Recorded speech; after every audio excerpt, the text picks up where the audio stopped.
Hello and welcome, friends. Today we're diving into one of the most powerful and liberating self-help books of 2025, The Let Them Theory by Mel Robbins. This book is everywhere, topping bestseller lists, flooding TikTok and Instagram, and changing the way people think about relationships, work, and even their own happiness. And it all comes down to three simple words: let them. But what does that really mean? Why has this simple phrase become a life philosophy? And most importantly, how can you use it to transform your own life?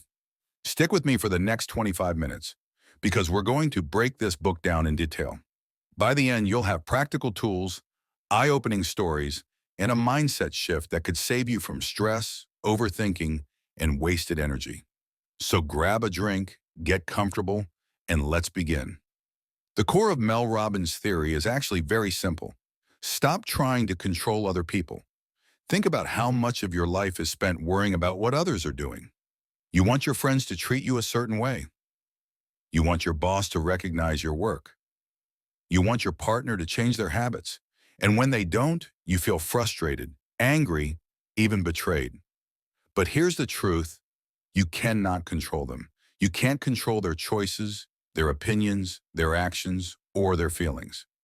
So what's the solution? Let them. If they don't text you back, let them. If they exclude you from the invite, let them. If they criticize you unfairly, let them. This doesn't mean you're weak, it means you're wise. Because instead of wasting your precious energy trying to change people, you're turning inward, focusing on what you can control: yourself. Mel Robbins explains that humans crave control because uncertainty feels scary. We try to manage other people's behavior because deep down, we believe it will give us stability. But the problem is, it never works. Have you ever argued with someone thinking if you just explain it better, they'll finally understand? Have you ever bent over backwards for someone's approval, only to feel invisible anyway? That's because control is an illusion. When you try to control others, you damage your own peace. You damage your relationships. And worst of all, you forget about your own needs. The let them theory breaks that illusion. It teaches you to release the grip, to step back, and to let people reveal who they truly are. When you stop trying to control, you start seeing reality clearly. And that clarity is power. One of the biggest gifts of the let them theory is emotional freedom. Imagine this: you weren't invited to a party. Old you would spiral. Why didn't they ask me? Did I do something wrong? You'd obsess all night.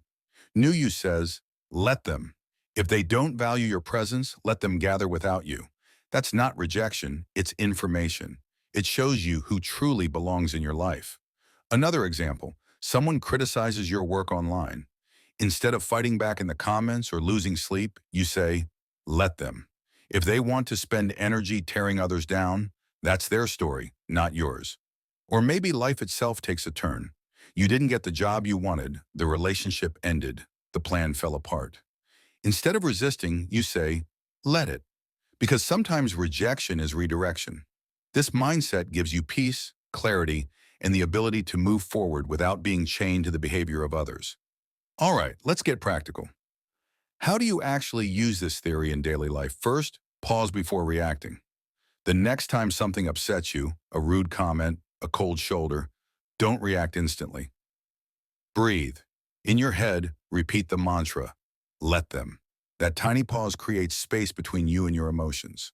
Second, shift your focus. Ask yourself, if I wasn't chasing their approval, what would I focus on right now?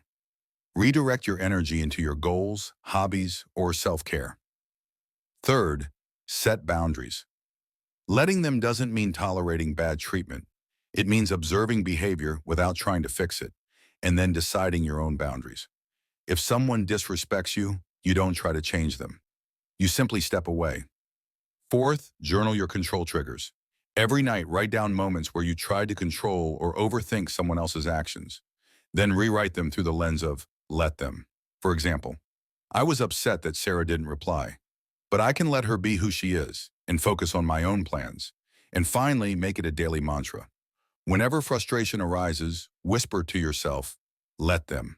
Over time, it becomes automatic, a shield against stress and drama. The beauty of this philosophy is that it works everywhere: In relationships, stop chasing people who don't choose you. If they pull away, let them. This clears space for the right people to come closer. At work, a colleague takes credit for your idea. Let them. Your long-term reputation will outlast their short-term game. Your boss doesn't see your efforts? Let them. Keep showing up.